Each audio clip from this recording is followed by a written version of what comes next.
Good evening, everybody, and welcome back to the Bluegrass Soccercast, your home for all things soccer, right here in the Commonwealth of Kentucky. My name is Jimmie. That's Mr. Jon. AJ has the night off tonight. Jon, I want to start things a little differently this episode. I want to just kind of talk to you a little bit, see how life is going, my friend. How was your weekend? My weekend was fine. A little busy, but all good. It was Memorial Day weekend. How was yours?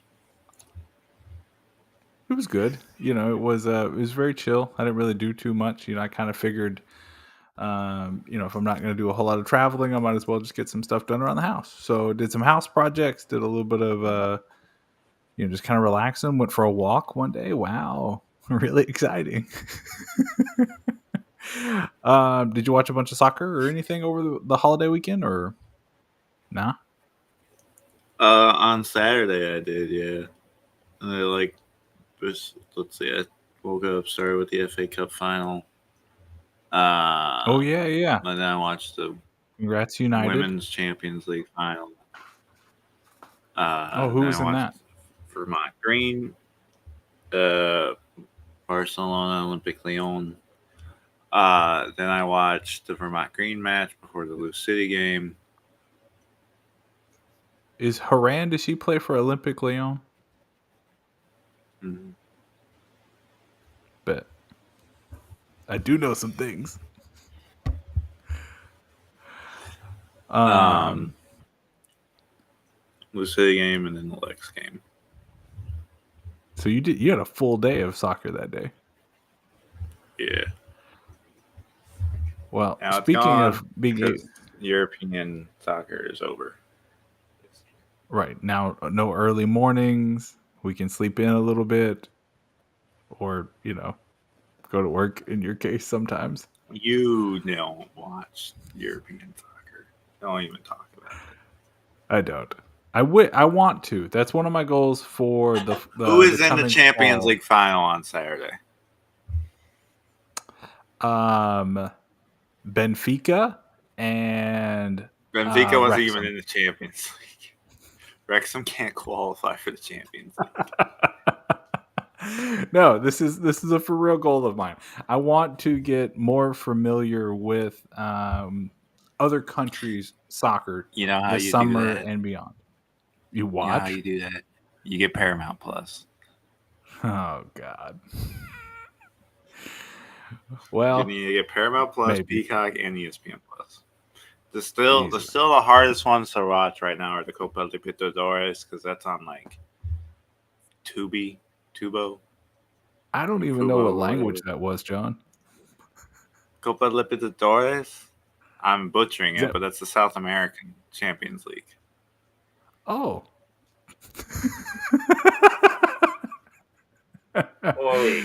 Yep. Hey, look, man, Kentucky soccer. That's like the small avenue that I have carved out for myself, and I feel like I know like a good amount about. All right, I'm expanding my horizon. I had to tell you, ONB was out for the season. Hey, that's because I had a blonde moment, right? Like I might be bald, but it was blonde originally. All right. Uh-huh. I absolutely forgot about that. Like I'll tell that story to the audience. I literally was like messaging in our group chat and I was like, hey, Ownby's out. And Jon was literally like, yeah, he's been out all season. And I was like, oh yeah. Duh. He just has a brace around his leg. Because of surgery. Not my proudest moment, to be honest. There apparently is one more Serie A match, though, Jon. That's what Michael said. What? Thank you, Michael. But Jon, speaking of matches that you watch, one that you could not watch on TV tonight, I want to get your thoughts on the and Lexington.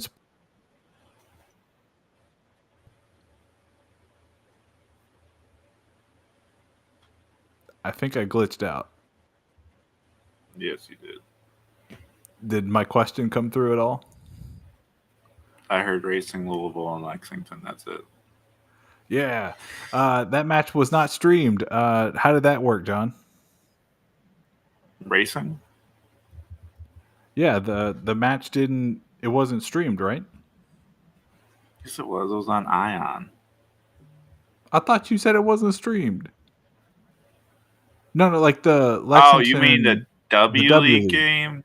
Yeah, yeah. Oh yeah, that one wasn't streamed because apparently Lynn family's training facility lost power. Mm. It ended 1-1. That's Caitlin Fishnick scored again for that's her 5th goal this season. That's really all I know because it wasn't streamed and racing wasn't really actively updating stuff. So nope. I was really trying to kind of follow along stuff, and I couldn't follow along either. I was like, oh, geez. Well, John, last kind of thing I wanted to talk about, just to get your feelings on, is this idea of Greenland joining CONCACAF. I feel kind of weird about it. I thought that Greenland would have just gone to Europe and would have played in UEFA, because I don't know. When I think of Greenland, I don't think they can't. Why can't they? Why did UEFA say no? Play in UEFA because they are an affiliate of Denmark.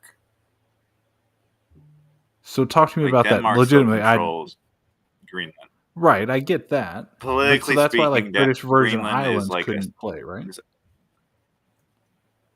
Can't play in UEFA, yeah. So you can't technically have two countries because technically speaking, Denmark can pull from Greenland if they wanted to. Huh.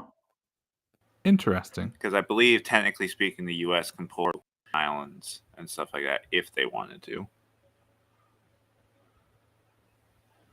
And Guam and all that type of stuff. Okay.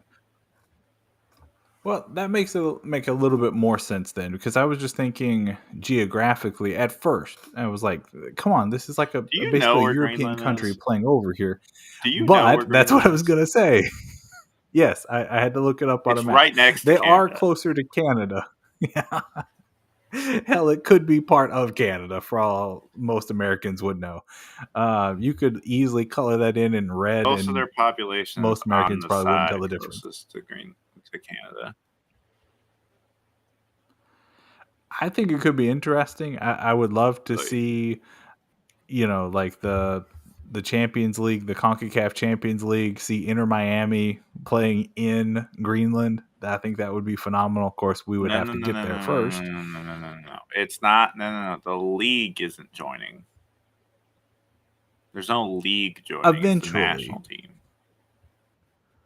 Eventually. They don't play a league. I mean, maybe in 50 years. No, whatever. Okay, so I will. Then I rephrase my statement. Their national stadium holds like 2,000 people. Hey, they're not going to form a league. I don't think they're going to have a league that is going to be in CONCACAF. So maybe they will, and I'm taking a giant L here, and I'm trying to dig myself out of it. Maybe they'll get a team in like the Canadian Premier League. I don't know. I'm grasping at straws here. No, they wouldn't because CONCACAF already told Ottawa Fury in 2019 when they wanted to stay in the USL they can't play and they had to go play in Canada or they would lose sanctioning. They're not going to let the team just go in. We are venturing. We are venturing, in my opinion, towards. I believe CONCACAF is going to tell this if as the Canadians get their stuff together, CONCACAF is going to tell Montreal, Toronto, and Vancouver they need to pick like something. I genuinely think they're going to take their sanctioning away if they don't join the Canadian Premier League. Wow, that would be massive. Because, I mean, they bought those franchises to be MLS teams. Might be something worth looking into. Well, they started as USL teams. or A-League teams. Yeah. Say. Maybe it's something we can look into for later. But John, let's now dive on into things. Before we dive on into things, small correction from last week's show. I had mentioned that the FK Han FC Leopards match or teams had both been banned from Warren Central. That they were still going to be playing at Warren Central, but the truth is they had been banned from Warren Central High School due to violations of school code of conduct. So now both teams in Bowling Green play at Preston Miller Park, which is where BGFC played last year while their stadium was getting renovated. So small correction on that from last week's show. But John, let's dive on into things this week and let's go around the Commonwealth. John, I want to start with that match between Louisville and the newest team in the USL champion, Rhode Island FC. John, to me, I'm going to make this real short and sweet. I thought Louisville played flat. I thought the match was kind of boring to watch at times. It was hard to keep my attention on it. And I think that they just got outplayed by Rhode Island. And honestly, I think Lou City should have lost that game. John, when you were watching that match, what were your thoughts on it? I don't think they got outplayed per se. I just think it's Lou City. There is something about them on the road this season where they play down to their opponent, it appears. And it was truly a stalemate match. Like, no team was better, in my opinion. There wasn't a lot of shots. There wasn't a lot of anything. Really not that much chances in the final third for either team. There were some flashes, but not. I thought Rhode Island had a couple of splashes in the pan. Yeah, there were some like I said, there were some flashes, but nothing like of danger. I would say that much. There was a few things here and there, if I can remember correctly. But it's just they struggle on the road. Like, I was just looking at this before their current game they're playing right now. They have scored 22 at home. Or now 24. But 22 at home through 5 games. They had scored 6 on the road through 5 games. Jeez.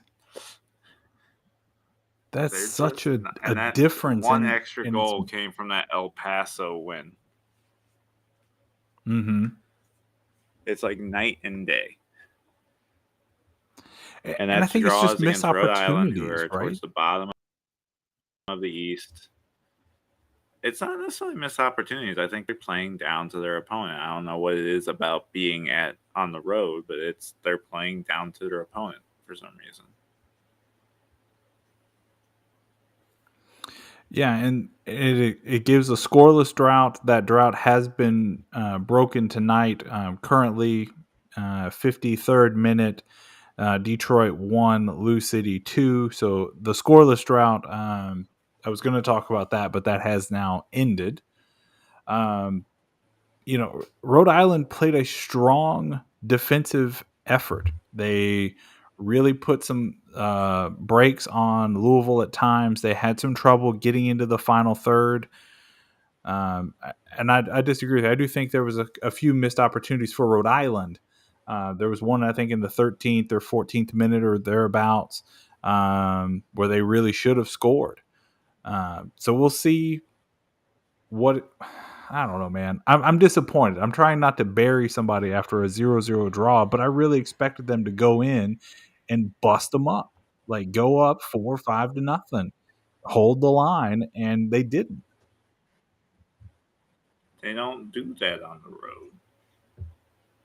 Why? Is this a cruise thing again? Am I about to have to turn on my boy Danny? I wouldn't say right now. They're okay right now. It's just the championship is getting more competitive. El Paso is the worst team in the West, and they just beat Charleston.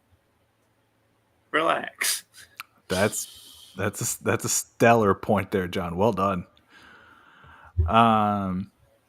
So, kind of looking at this match tonight, John, playing Detroit, Detroit, not really a team that scores a high volume of goals. All of the statistics in this match tonight point towards Louisville bouncing Detroit out of the ballpark back at home. But so far, it took a Perez goal in the 48th minute to give Lou the lead. They're going to bounce Detroit, the best defensive team in the league, out. Do you look at statistics? Statistically speaking, yes, I literally stare at statistics. Detroit, the best defensive team. I mean, yeah, they haven't allowed a lot of goals, but they're going to bounce out. That doesn't... You bounce a team out by scoring on them. If you can't score on a team, you can't bounce them out. Well, currently 2-1. And they had gone down right now. They had gone 34th down. Minute, yeah. I mean, I really expected in that last game with Rhode Island. I know I drive you insane. It's okay. In that Rhode Island game, I expected to see firepower. I didn't get it. So when I was thinking about this match, looking at the numbers, looking at shots, looking at goal. What is it? Supposed to be a goal. I can't remember the name of that stat. Yeah, there it is. Looking at that, I just think that Louisville should dominate the matchup. So far, up 2-1. We'll see if they can continue to pile on. John, I know Detroit is kind of your second team. What are your thoughts on them so far in this match tonight? So far, they're your main team. They're pushing Lou. I cover Lou City. I'm not a fan of Lou City per se. I respect the team. I follow them because I cover them. I'm not if I had to choose a team in the championship, it'd be Detroit. They're so far so good. Lou seems a little shaken or rattled a little bit at times, but they've obviously come back and taken the lead. But there's still about 35 minutes left, so we'll see what happens in those final 35. Just looking at some of the stats here for this match so far. 5 shots on goals for Lou, 3 for Detroit. Shot attempts, 16 for Louisville, 6 for Detroit. Yellow cards, 2-1 for Lou having 2. No red cards, obviously. Corner kicks, pretty even, 6-4 split, advantage to Lou. And saves right now, the advantage going to the Detroit keeper. John, the Detroit keeper was somebody that I noted in the article as somebody to kind of watch in this match, and letting up 2 goals, one right before half and the one right after half. What are your thoughts on him coming back and finishing this out and trying to push Detroit to the victory? I mean, it's not really on him right now. He just has to hold the line. Yeah, but that's part of it. You got to do your job. Yeah, but that's not how you push a team to victory. It's not on the attack. Your attack has to go good. I mean, true. But you can help your team by not giving up any extra goals. Yeah, but that's not pushing them. All that is keeping them in it. The semantics attack now has to be the ones who has to actually go get it. That's not semantics. Do you have dictionary? You have a dictionary? You might need to read it. Not in my. I'm looking at my bookshelf. Is there a dictionary over there? You have one on your phone. No, I do not see a dictionary over there. The internet. That's more of a world book. Buzzwords. Hey man, it's working so far. Mm-hmm. John, with the final, what do we got here? basically the 60th minute. So we got 30 minutes left in this one. How do you think this one ends out?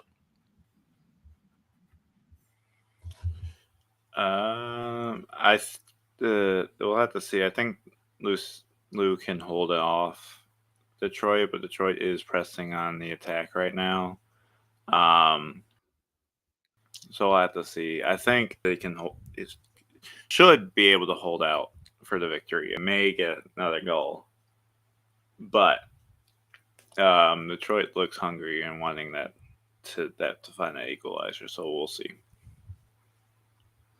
They do, and this is a pivotal match here in the standings, right? You know, Detroit 5th currently, and they've played 2 less games than Lou City.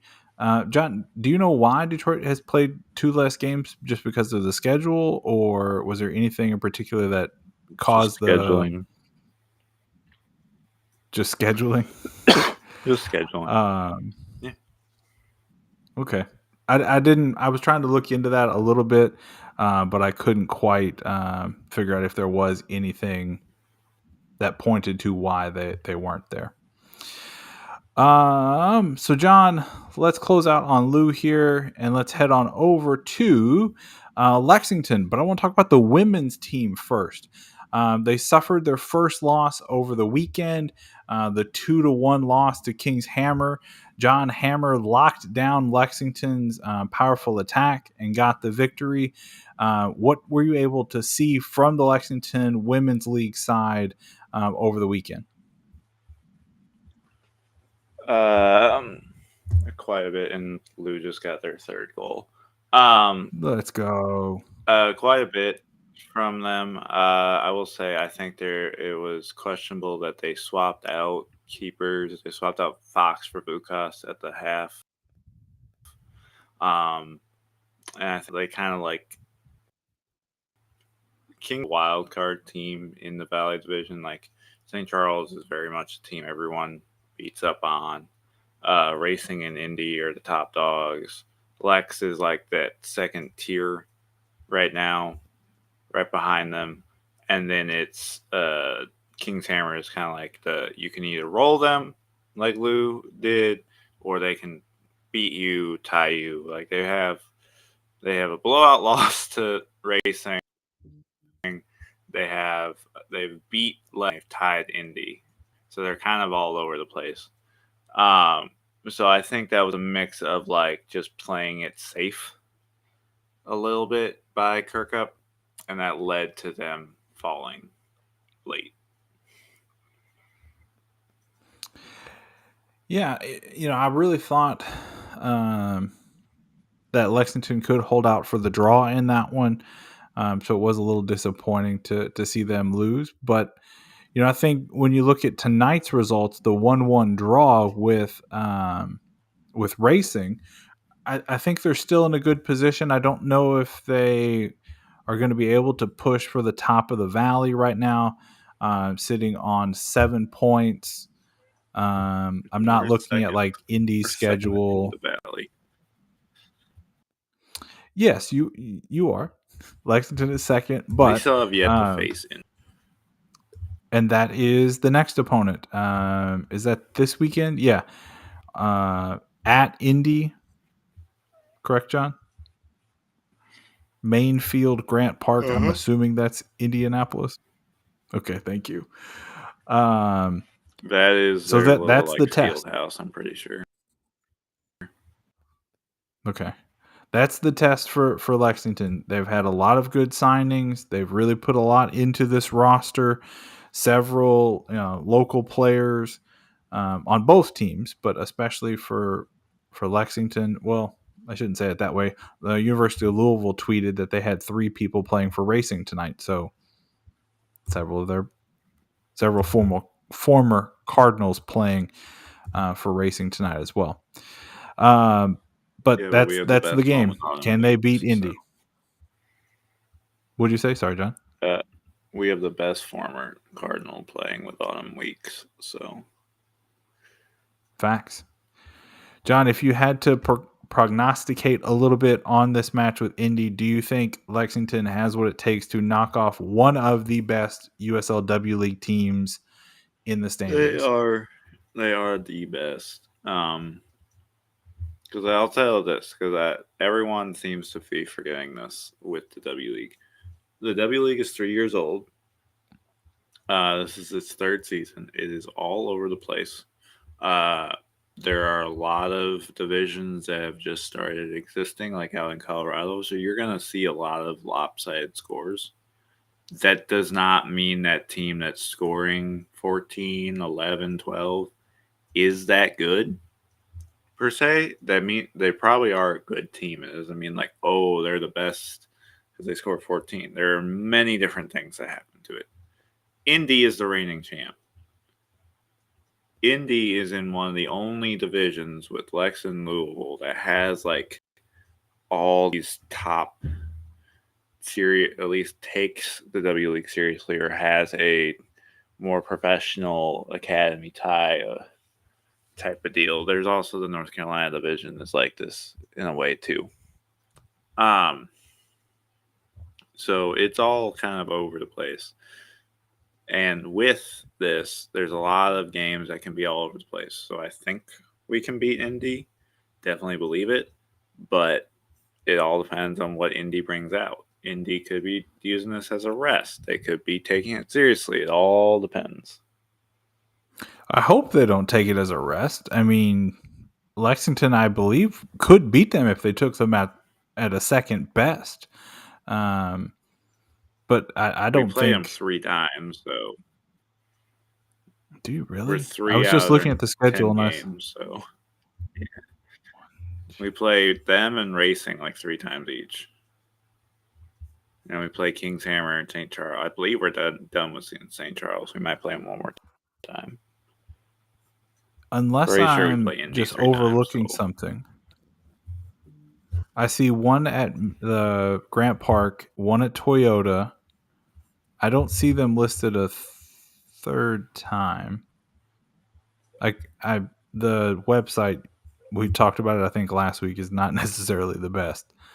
So it could be overlooking something, but I think I only see it twice. Clubs. Look, man, one source.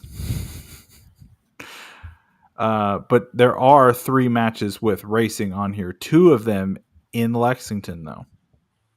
Okay, yeah. We play Indy 2 times, but we play Racing 3 and St. Charles 3. Boom, shakalaka. Good job, USLW website. Thank you for not letting me down. Yeah, I think this, unfortunately to me, I think Indy, it's still early in the season. I think they'll get the victory. I don't know if it'll be by a wide margin, but I think later in the season, coming to Lexington, I think that will be a better opportunity to pull the upset. However, I don't necessarily see it happening this weekend for Lexington Sporting Club W League team. John, quickly here, want to talk about the Racing W League team. Getting their schedule pulled up here. Match schedule. The 1-1 draw tonight. They are off this coming weekend before they head up to Indy the following weekend. And I think that will be the battle for first place in the Valley Conference division. Do they specify? That's what I'm looking for. Division. Haha. Within the Valley division. We'll talk a little bit more about that game next week when we get into it. But briefly, I think that will be the match of the season for Racing, especially as they don't play Indy more than... Oh, they've already played them twice. There it is. And they lost 3-1 at home. So now going on the road, Indy has a chance to sweep Racing, which would, be a great little pelt to hang on their wall for the season, slaying Racing Louisville twice in one season. But hey, they're the best team in the W League for a reason, so maybe they're not even concerned with Racing. Who knows? John, I do want to address the comment here from Timothy. Do you guys think that the W League will get actual streams with announcers? They are really missing an opportunity to grab a fan base. I 100% agree with that. And I volunteer my services to racing or to Lexington to announce any of their games. How you doing that for 130 teams? That's the thing. Here's the thing. I mean, you put it on the team. Requiring just a stream. Well, no, that's the thing. They're one domino at a time. First, it was a stream. So they've gotten that. All USL2 and all USLW teams now have a stream. Or they should. You have things like today where they don't have power at the training facility or whatever. Right. It was a stream.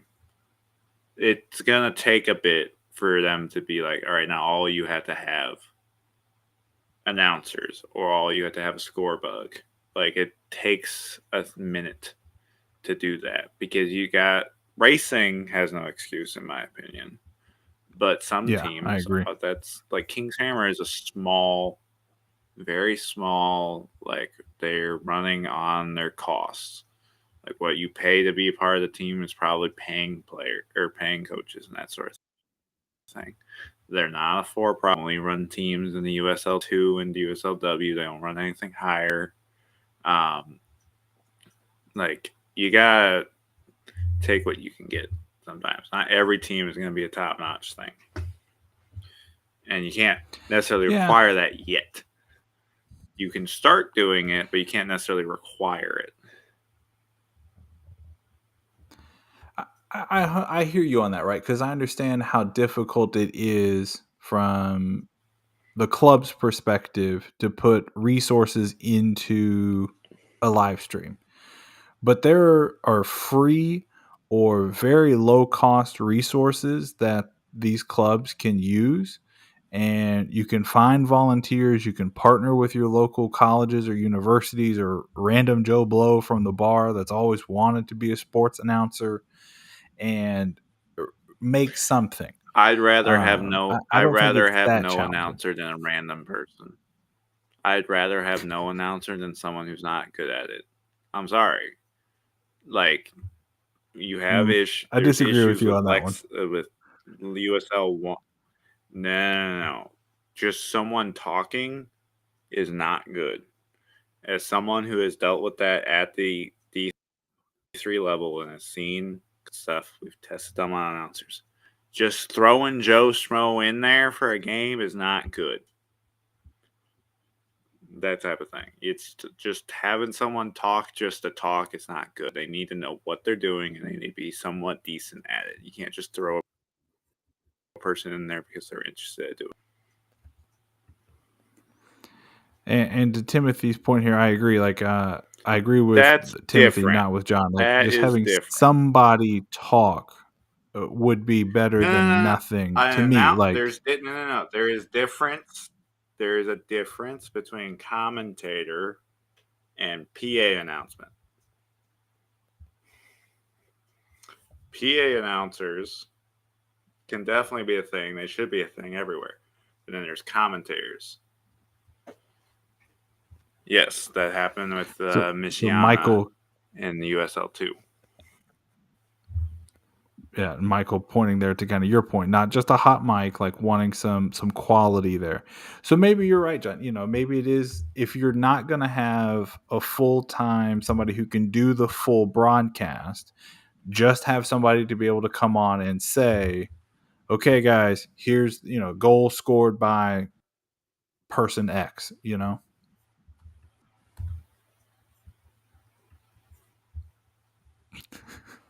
But no, that was a good question, Timothy. I appreciate you throwing it in there. John, let's pivot and now let's talk about the Lexington men's team who pulled off a heck of a comeback in stunning the Chattanooga Lame Wolves over the weekend. Who, thank you, Chattanooga, for removing the tag from our post. We saw that. John, just really quickly recapping the match, Chattanooga started out really, really strong, got up 1-0. Lexington responded. Chattanooga went right back down the field 2 minutes later, went back up 2-1. Lexington drew even at the beginning of the second half, but Chattanooga again 2 minutes later went back up 3-2. Chattanooga had a terrible red card. That was just not smart play by them, thankfully. Another example of why they're the lame wolves. And then Lexington was able to get the equalizer late and then get the winner in stoppage time. So, John, talk to me about what you saw in this match for the Lexington men's team this past weekend. Overall, Lexington dominated the game, in my opinion. Chattanooga decided to be so Chattanooga's roster is not a bad roster. It's constructed well. They just don't play together well for full 90. And for some reason, the first 10 minutes, and then the 2 times we equalized, the first 2 times we equalized, they decided to show their skill and how good they are. During those 3 goals they scored. Outside of that, Lexington very much dominated the whole match. We got lucky with Brown's equalizer. I don't think I've ever seen such a bad goal kick clearance. Lancaster's goal was amazing. Perfect setup by Tate and Diouf for that. Lancaster's proven valuable so far. He's scored 5 goals for us across all competitions so far. So he's looking good. We're rolling good. That's 4 matches unbeaten for us. So, Diouf and Brown both got going. Diouf and Lancaster have now scored in 2 straight games. Alexis Cerritos looks amazing. Like him up top with Diouf and Lancaster can be deadly. I'm very curious how Yankum can play with them and Onan in there. So it's all very interesting how it can play and go out. But so they're definitely looking really good. I just need to keep this rolling against a very, very good Madison team this weekend. Yeah, and that we'll talk about that in a minute. But before we jump too far, I do want to look at Timothy's comment here. John, you called it. Diouf being a late bloomer. Talk to me about that. I didn't necessarily call it. He scored against Fuego. And there were some people talking about, whatever. He didn't score until the 10th league game last year. So he's about right on par. Yeah, so he's about right where he started last year before he did a scoring tear. So, to beat Amon's record, someone's gonna have to go out on a tear. But overall, they're not most goal scorers will have their ebbs and flows, and it's just Diouf needs to kind of get into it. Get that first goal, and then once he's got that first goal, he can kind of run with it. Yeah, and so when we are looking at the run that they've been on, 3 games in a row, 3 really solid, good results for Lexington, are they going to be able to transition that back into the regular season when we come out of cup play temporarily? I think they will. Madison's going to be interesting. As Madison's another, I believe they only have 1 win in league play. Let me look at that right now. But they're a team that's unbeaten in league play, but I believe they only have 1 win. No, they're 3-3-0, so they have 3 wins. Oh, okay, hold on. No, they only got 1 win in league play. Yeah, I think that was showing me all of their matches. They got 2 wins in the Jägermeister. So they only have 1 win in league play. It's going to be very interesting how they bounce back because we beat Madison for one of their few losses this year outside of the Open Cup cleanly in down 2 men. So I'm very curious to see how that plays out and how it goes because we could beat them, but Madison's at home and they play very well at home. So this is going to be a very overall interesting match. It could be very low scoring. It could be high scoring. We'll just see. We'll have to see what happens. Sorry, I'm examining the Madison schedule here. So they beat Fuego 3-0. Mm-hmm. They beat Greenville 3-2, all in League One play, and they beat Spokane 3-0. So they do have 3 League One wins. No, yes, I do. It's weird. It's intertwined in there. No, you're good. Like I'm literally semi confused just staring at it because the way I'm looking on ESPN, like it just listed like a bullet point, and it makes it very confusing. And I think one of the points that you made, John, that I wanted to reemphasize was that match earlier in the Jaeger Cup. That was at home, I believe. Correct, John, for Lexington? Yeah, that was both of our opening matches of the Jaeger Cup.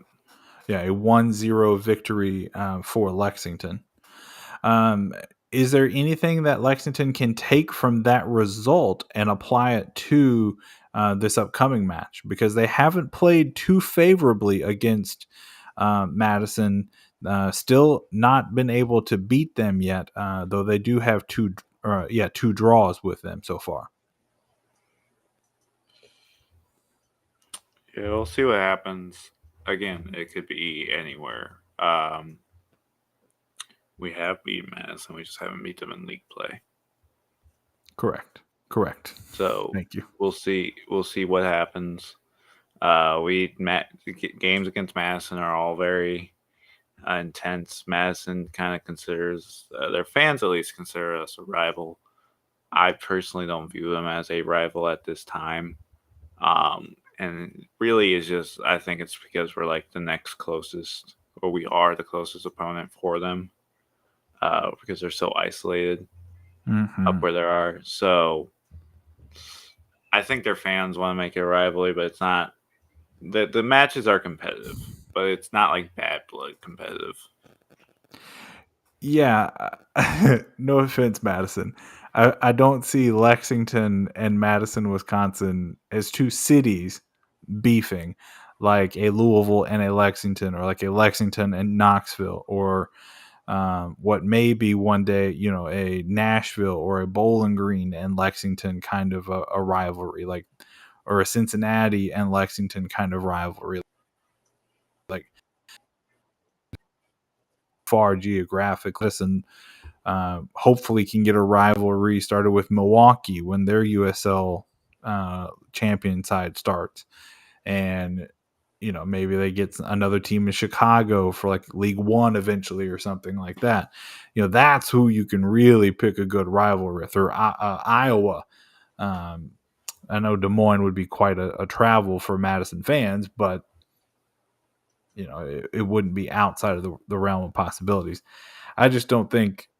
I don't see them much as a rival, maybe a friendly rivalry, the Chicago Cubs, St. Louis Cardinals kind of a thing. But I just don't see it becoming too much of a rivalry.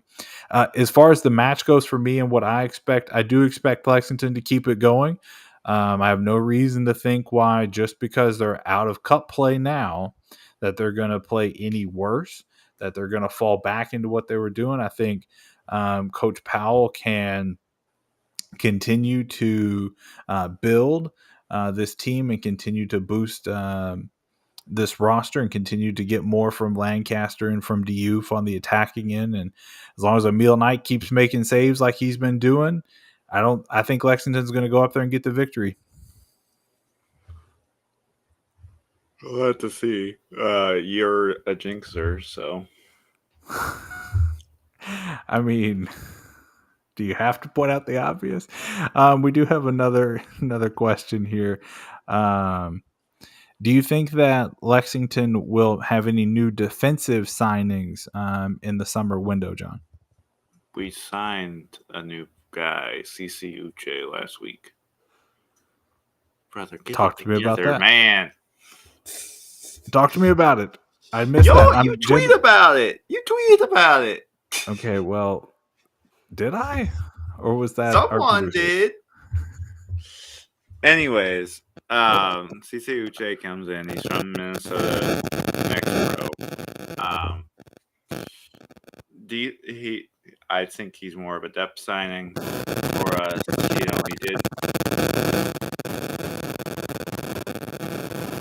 He did pretty okay in MLS Next Pro, but I think he's a depth signing because I think Modesto's injury is going to be prolonged absence. I think he's behind Fox, Econ, and Chica right now.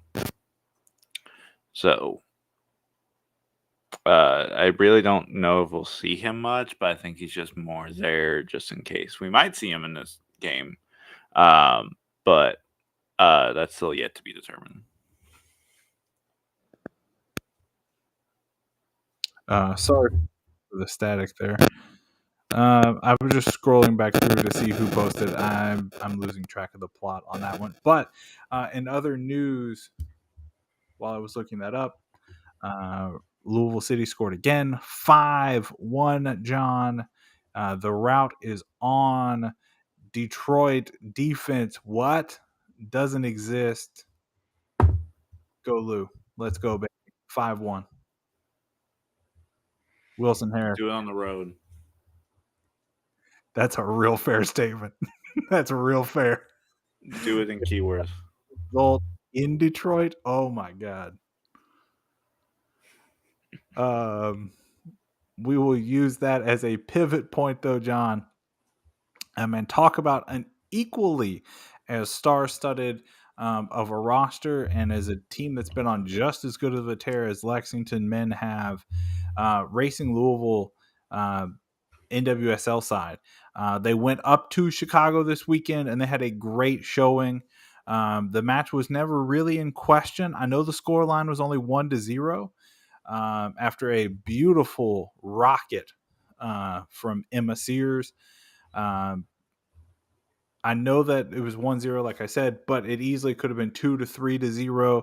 And it probably should have been at least 2-0. And I think Coach Bev and Racing will expect more from their roster moving forward. John, when you saw that match, anything of note from you? I mean, Emma Sears is killing it as of She's late. Insanely good. So she's scoring banger goals and all that. It'd be very interesting to see how that keeps going. So we'll see. Yep. They now are off this weekend as they're starting to get into the summer with international breaks and stuff like that. So it will be a challenge for Coach Bev to keep this momentum that they've been able to build rolling throughout the summer. But so far, I have no reason to think that they won't continue to dominate play. And I really do think that Racing has got the right foot forward and is pushing towards making the playoffs for the first time. Do you think otherwise, John, or do you think that Racing is going to continue to push towards the playoffs? Aren't they in the playoffs right now? They are in the standings, but we're not there yet. It's not locked in place. I think they can keep pushing for it, definitely. They got some favorable matches coming up against Houston and against Gotham, who are kind of stumbling as of late. They just need to keep it going. Keep this momentum going. Absolutely. John, we'll now pivot and start talking about our UPSL teams. Again, there were no matches last weekend, so we're going to continue to focus on the top 4 teams in the Kentucky-Tennessee Conference. We're going to start with the Bowling Green Golden Lions, who are currently in 4th place. They are tentatively scheduled to host PCDA this weekend. However, I'm hearing some things about that match may get moved. I'm waiting on more official confirmation before I make any announcements or anything. But nonetheless, the matchup needs to be talked about. John, as we're looking at this one, PCDA is absolutely a threat to BGFC. BGFC has played, let me make sure I got this, has played 7 games so far. PCDA has only played 5, and they're only 6 points difference. So when you look at the remainder of the PCDA schedule, PCDA standing for Pre-College Developmental Academy down in Nashville, Tennessee. PCDA has a rescheduled match with Tennessee Tempo, most likely going to be a loss. Let's just call it what it is. But then they also have a match against Paul DePay, which is that team from North Georgia, which has forfeited all of their remaining games this season as they've been suspended by the league. So that's 3 points that you know that they've automatically are going to get onto their total. So now it comes down to, can PCDA knock off Jackson, Tennessee, Boom, which is below them in the standings. Jackson is in 7th with only 6 points, so they're only 1 point behind. And then the critical matchup with Bowling Green, either this weekend or whenever that match happens. For Bowling Green, when you're looking at their remainder of their schedule, it only emphasizes this match further. They will then follow up with a match against Southern Indiana at home, who is currently in 2nd, and we'll talk about their matchup this weekend. And then they have another rival game with FK Han, and that game's going to get feisty as heck. I wouldn't be surprised if there were not fist fights that happened at that game based on what happened in their last matchup. So, John, this is a critical matchup for BGFC and potentially PCDA to sneak into the playoffs. What are your thoughts on this matchup? I mean, I think BGFC has to go out and win it. They need to do that if they want to stay up there and compete. I think they can win it, but it's a matter of them actually executing in this match and not like getting lazy. Yeah, they've got to rely on Josh Head. I'd heard some rumblings that maybe some of the BGFC players may have opportunities to go and play for USL2 teams. I believe from what I have been told, those players have actually declined those options. So they're choosing to stick together, which to me is a huge positive, right? Like for this club, like if you're getting players that could go up a league, in the pyramid, right? Choosing to stay, I think that gives them a huge leg up on some of their competition. And hopefully, as we progress through the season, they can continue to march on this little bit of a streak that they're on here. They haven't dropped a match in a couple of weeks here. So, and that one they shouldn't have lost. That was the Tempo game that they imploded. But John, will move up to the 3rd place team, Southern Indiana FC. They host FK Han this coming week. This should be a no problem win for Southern Indiana. But as BGFC learned, FK Han can be a little sticky, can be a prickly. Southern Indiana that takes themselves seriously so far, though, in every match, and they don't play down to their opponent. 100%. 100%. And I think, I about knocked my mic over. I think that's what will happen again. From that one, I expect, and let me be abundantly clear, expect Southern Indiana to win by at least 2 goals. I don't think FK Han has the horses in the stable to compete with Southern Indiana, but you never know.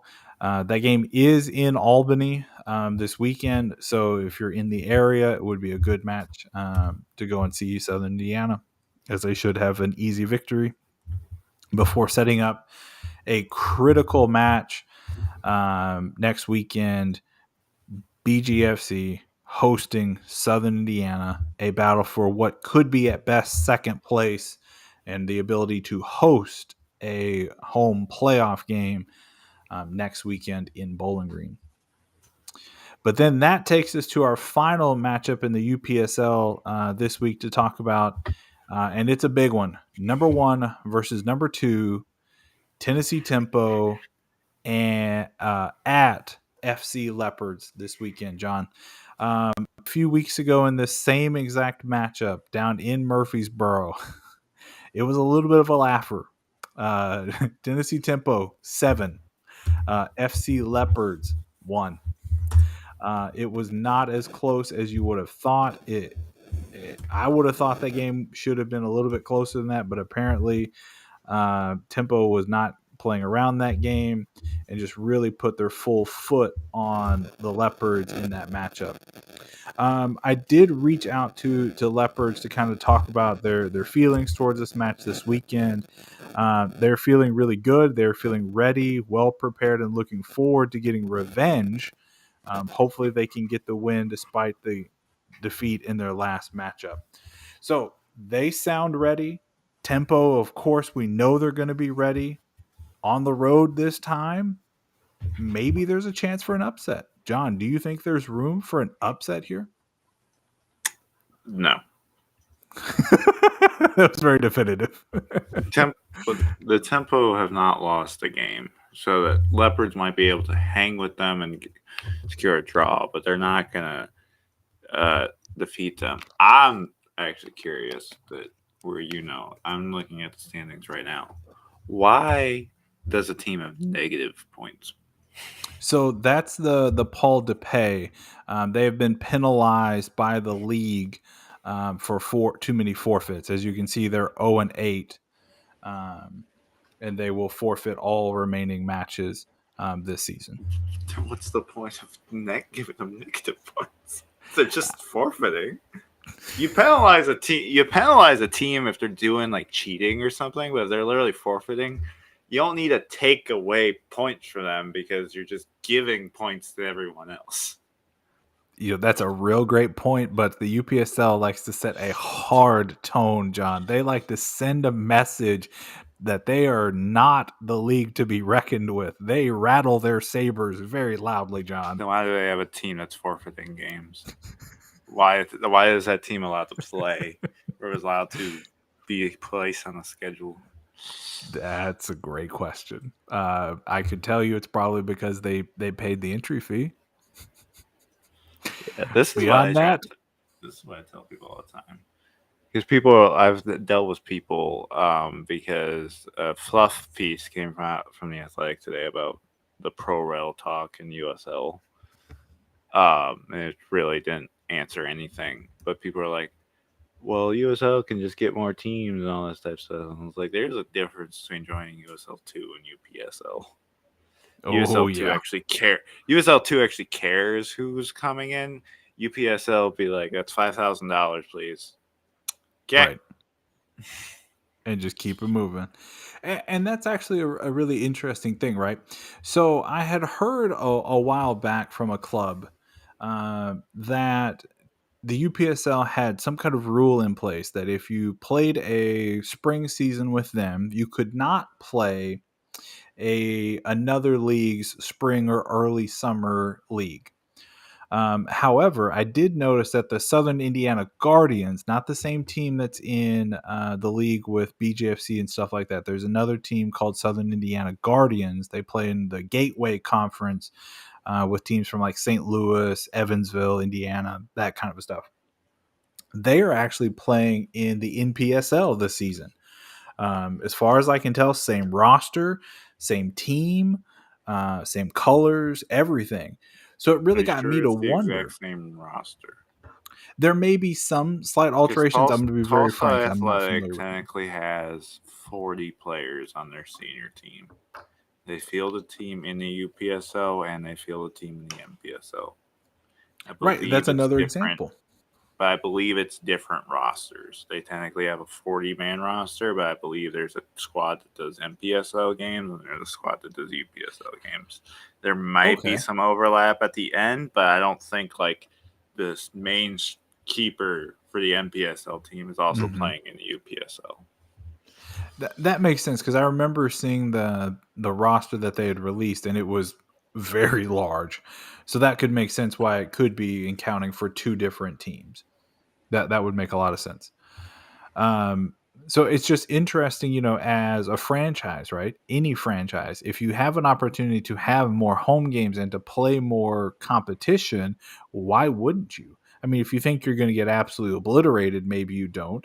But in the Guardians' case, they're getting absolutely shellacked in the UPSL. I can't imagine they're going to do much better in what could be considered a more competitive league. I think it's a matter of what control you have in paying people. Like, if you have your own stadium or you have a place that will let you play whenever you want, you can obviously schedule a bunch of games. If you don't have that, you kind of have to take what you can get and be like, well, we need 5 home games. That's it. Give us 5 times where we can play here, and that's all we need. True. And I think that's the major thing. Then you can sell scarcity, you know, to the fans, like, oh, it's only 5 games. Make sure you're there. You know, that kind of a marketing stunt. But I saw that this weekend. I thought it was very interesting. John, any other comments on the UPSL side before we jump out of the Commonwealth for the remainder of the show? No, I'm all good. Let's rock and roll. Let's go out. Wait, hold on. What did I call it? I totally spaced. Let's look at the larger picture here, John. I want to start by talking about the Open Cup quarterfinal draws.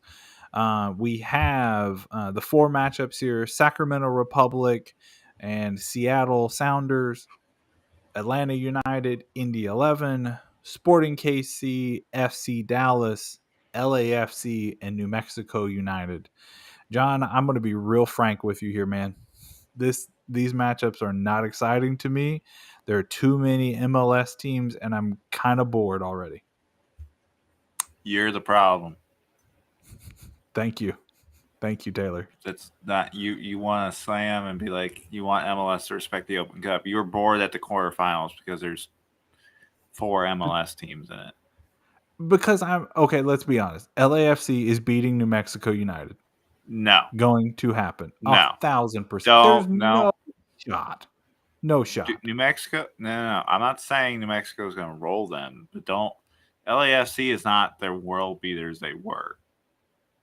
They have come down to earth a little bit. When was the last time you looked at the schedules? When was the last time you looked at the schedules? For LAFC, it's been a minute. It's been a minute. Exactly. But I know they're a quality club. They're still signing quality players. They are signing retired players. So is Inter Miami. Apparently, we're getting Di Maria, apparently. Let's go. I don't... New Mexico United has the New Mexico United took down Real Salt Lake, who is top of the MLS Western Conference. This is LAFC. This is Will Ferrell. This is better team in the MLS. They put a 3-piece on. We'll see. I mean, if that is the one particular matchup that I'm just absolutely disheartened to see. Like, it's a draw. I know it's a draw, but like I'm disappointed to see that that's how everything shook out. I wanted to pull for New Mexico United. However, I think they're just going to get blasted, kind of like Loudoun did. I don't think they even get blasted. It was 3-0. How is that not blasted? Oh, but New Mexico United playing a 3-piece on the best team in the West is like, pick your logic, man. No, hold on. It was 4-2. It was 4-2. Okay, 4-2 on the best team in the MLS, or one of the best teams in the MLS. They did then put up a 3-piece on New York City FC too, who also had a red card. Playing really good. Yes, they were the darlings. Yeah, LAFC is 4th in the West right now. So can a USL champion side put everything into one basket and be the 4th place? You say 4th or 5th? 4th. fourth place team in the MLS Western Conference?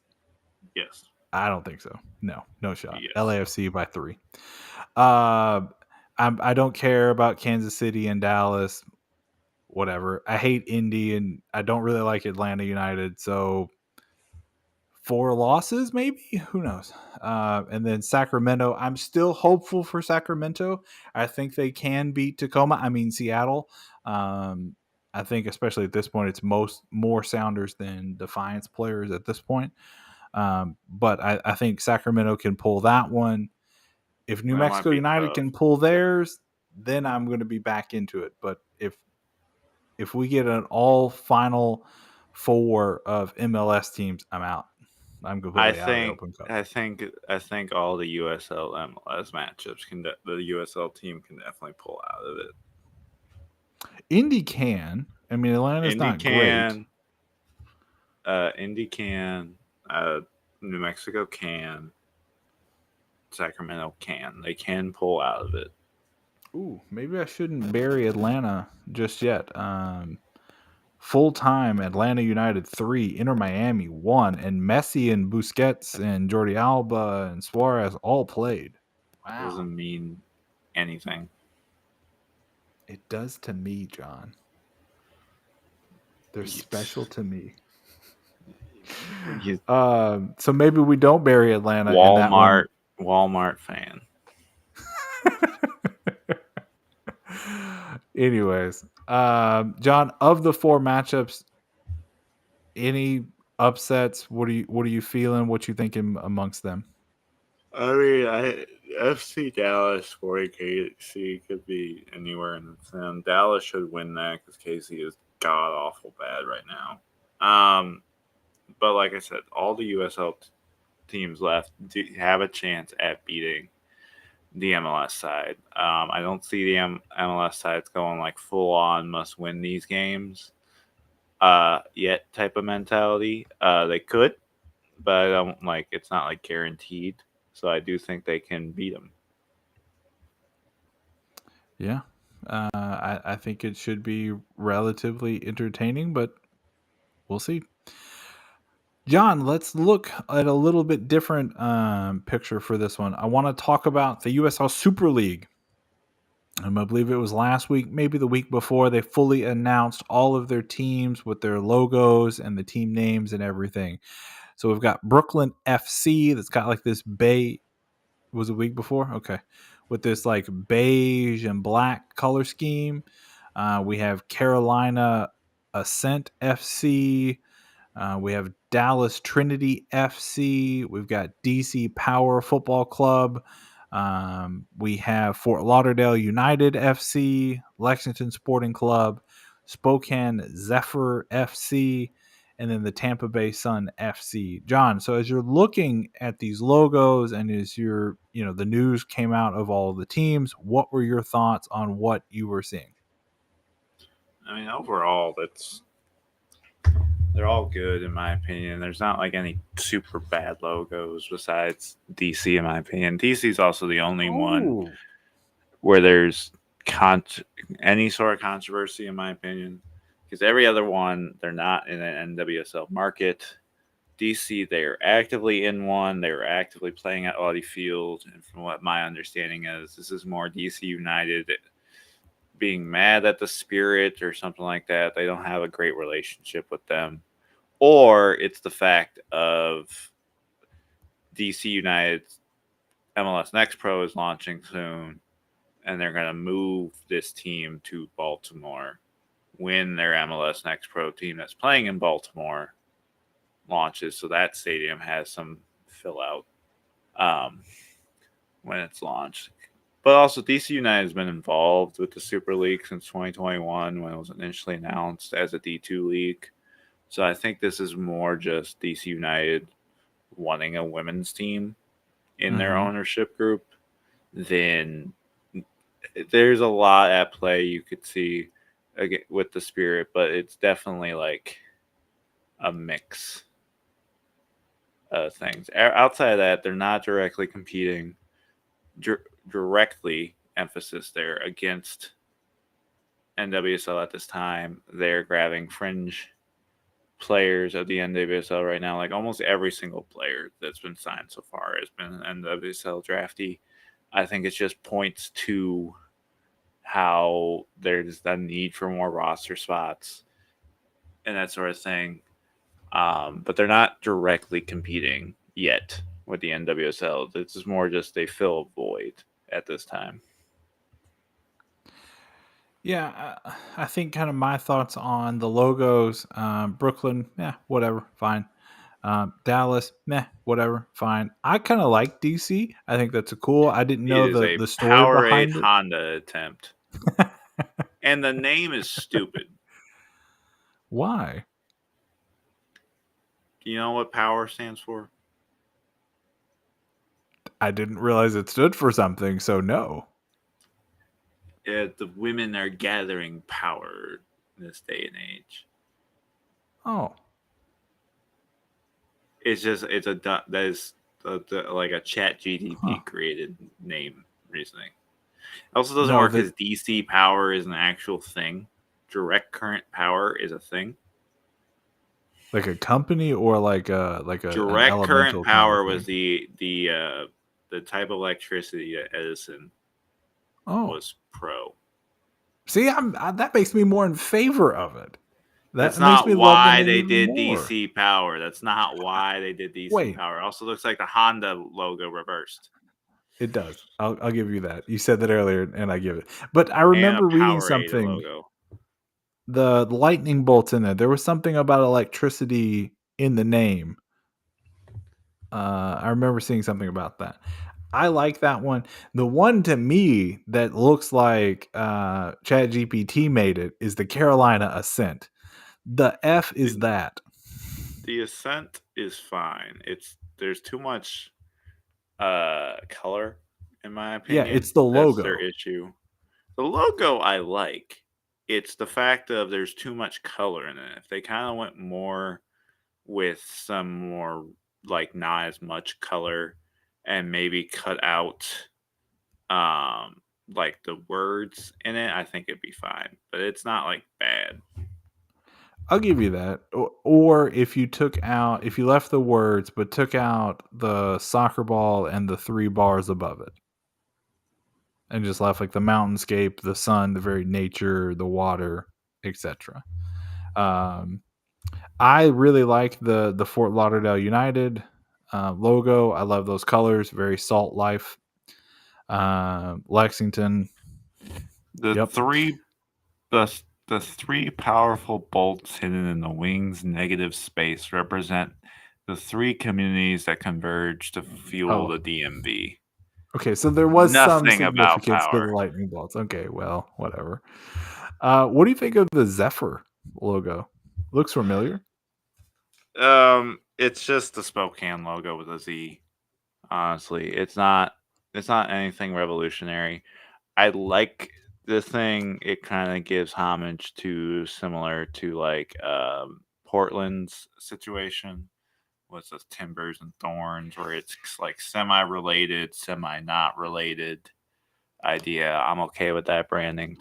I will say personally, I prefer in soccer when clubs are all under one branding. I think that's a matter of equality. In my opinion, yes, you can make arguments that like there is a need for separation and that sort of thing, like kind of like with the Portland situation. But the issues for me come in when like there really isn't ownership breaks when you're one club like this. Like what people need to understand is the US like Racing and Lou are one club or like one group, but legally speaking they aren't. They are 2 separate clubs. Because the way the NWSL is set up and stuff like that. Legally speaking, Lexington's women's team is still under the umbrella of the men's team. They're all considered one club, just like in Europe and stuff like that. So this is very interesting, I think, how they set these things up per se. because I think some of these are due to the different ownership groups. Because I believe Spokane has different ownership groups than they do with the men's on the women's side. I want to pull that back up, that logo that we had on the screen there. That looks really familiar. That is one of the TST teams that is playing. That B looks very familiar to me to the B that you see in the Brooklyn logos for their teams that are coming into the USL. Okay. No Pull comment. up Bay FC. Pull up Bay FC. Hold on 1 second. They're very similar to the Bay FC logo as well. Like,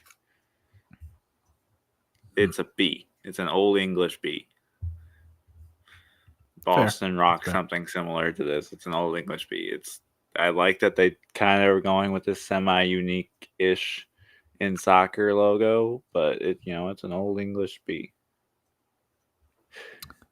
Absolutely. John, let's see. There's a whole bunch of stuff that we can talk about. Briefly here, John, I kind of want to get your thoughts. We mentioned Inter Miami getting beat tonight. What are your thoughts on Inter Miami not taking any of their stars to Vancouver this past weekend? Short weekend. Short week type deal.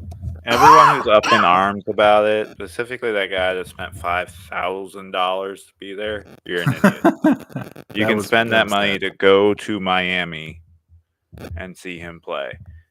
Yep. Like, Messi is not a performing dog for y'all. He is a human. Yep. You guys should not expect to see him. This is different. In the MLS games, it's different. The preseason tour, perfectly understandable. Because Hong Kong, all those countries, they scheduled to see Messi. Yep. They brought an American team to their country to see Messi. That's different.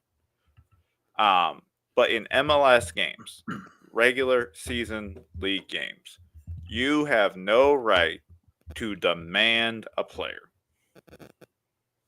No right. I agree. I 100% agree. I think, it's a privilege to get to go to any of those games, right? Like, I understand, I'm sure Vancouver jacked up the prices for that game in order to make it a little extra money because they were playing the show. They were playing the Lakers. They were playing the Bulls, to use basketball references. So, yeah, I'm sure it was more expensive. That's unfortunate. But Messi, Busquets, any of them, they're not required to be there as much as, like a Taylor Swift concert. If you pay to go see a Taylor Swift concert, she's going to be there. That's the draw. But you're going to see a team. The team gets to decide who plays and who doesn't. Now, I do understand the argument if it's too many games that people are missing. If you're starting to look at load management, which is a huge issue in the NBA, where they need to honestly look at reducing their schedule, playing less games overall. But that's just my hot opinion on that. The match resulted in a 2-1 victory for Inter Miami anyways. They played really, really good. Robert Taylor, Leo Campana scoring in that game.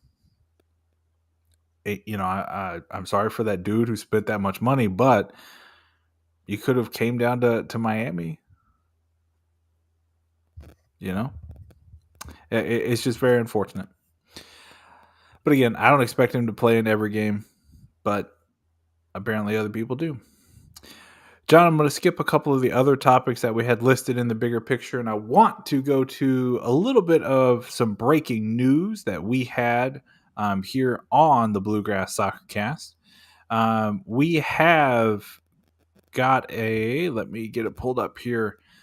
The finalized list of players that are coming in next week for Sire FC for the TST7V7 from one of our sources. I think a lot of people watching the TST7V7 don't know much about the players or where they're coming from, especially if they're coming from outside of the MLS or the USL. Sire 7 FC started or has a stacked Premier League roster with a bunch of ex-players, and they really can be a sleeper team. John, before we get into to talking about some of these players, do you think that Series 7 could be a sleeping giant in this competition?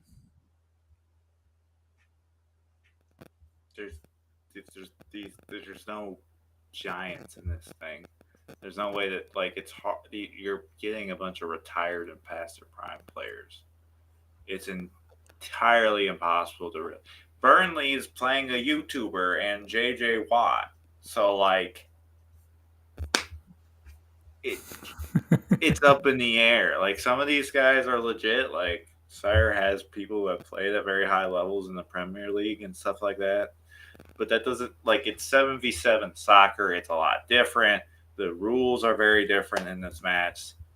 I don't really think you can claim oh, there's a giant team in here, or this team is gonna run the table until you actually see them play. I agree. You have to kind of wait and see. John, did you watch much of the 7v7 last year, the TST last year? I did. Yeah? What were kind of some of your thoughts from some of the teams you saw last year? I didn't particularly watch any one team. I just kind of watched the tournament overall. It's a fun tournament to watch. It's a 7v7 tournament. A lot of these teams are also not bringing back the same players they had last year. There's no team is walking into this actively we're building a roster and wanting to keep a core together type thing. This is a one-off 2-week tournament for a cash prize, and then they leave. This is not something where they're mentally we must take this seriously. It's just a fun little tournament. So, kind of in your opinion, it's more of for fun than it is for any kind of I don't want to say branding, but any kind of long-term objective, right? Yeah. You're not going to start a professional team based on any of these rosters. No, yeah, that's past their prime players or these kind of fringe players now. Yeah, I think it can be fun, but I do want to see it be a little bit competitive at least. I want to see some recurring teams, and we do have some of them that are coming back into it from previous years. But I guess in the end, it is more for fun. I don't know. John, let's waste no longer here, and let's talk about some of the. Well, I guess before I should say Sire.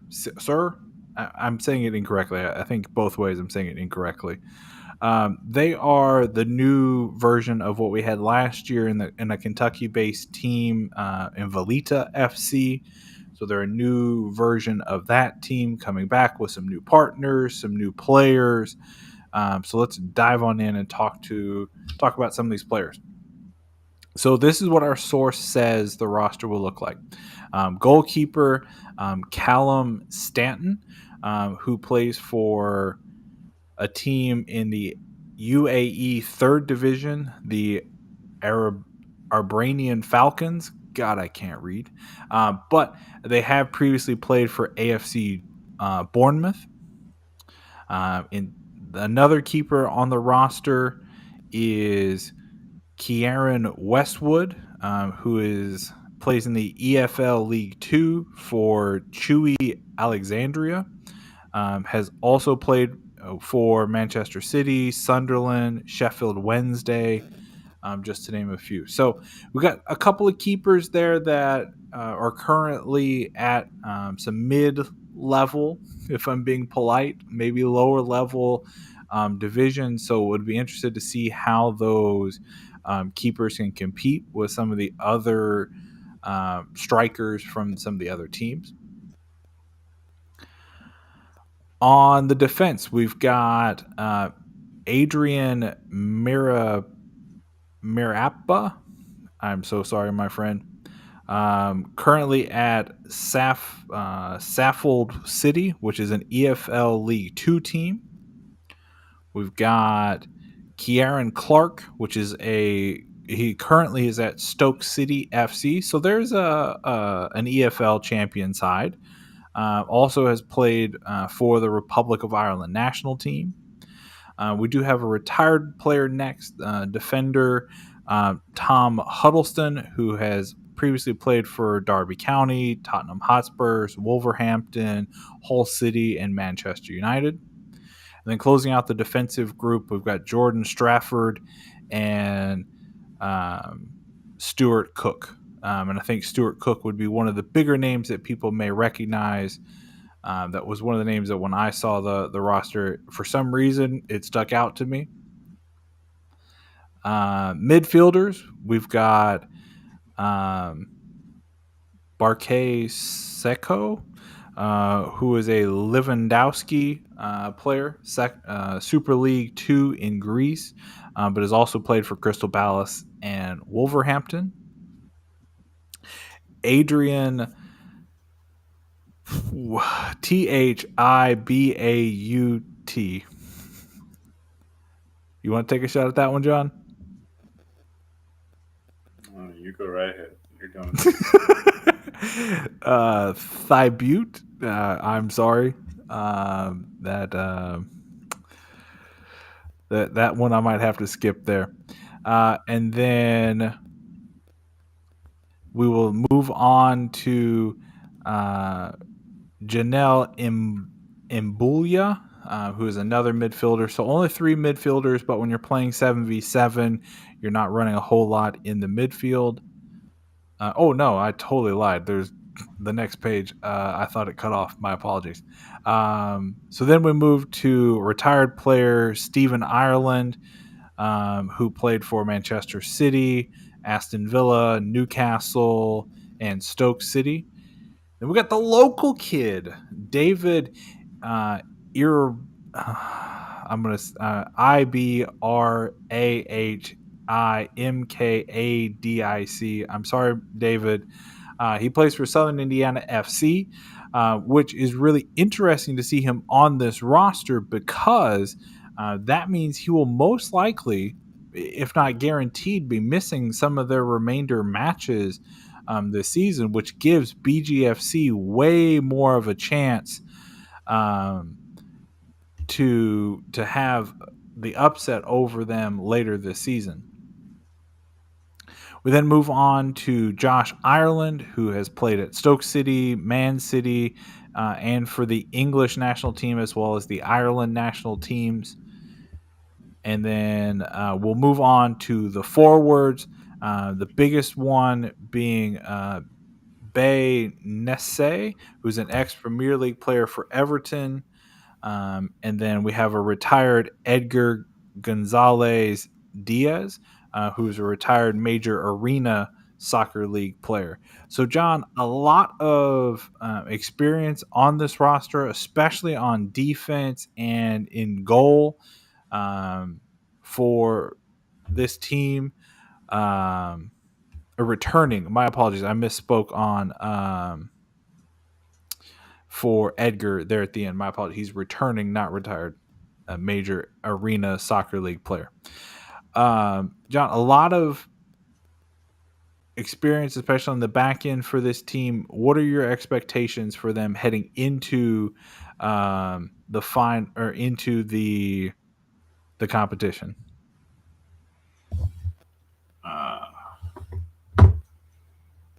Let it happen. Like I said, this is the people who own North Carolina, just capitalizing on that complex they have. It's a fun little one-off competition. Like, it's cool and that type of thing, but like, like, it's fun to watch. 7v7 soccer is interesting. to watch at times. It's definitely more something I would rather want to go in person to see than like really watch closely, because they also have a lot of games that overlap. So Oh yeah, they do. It's kind of hard to just follow.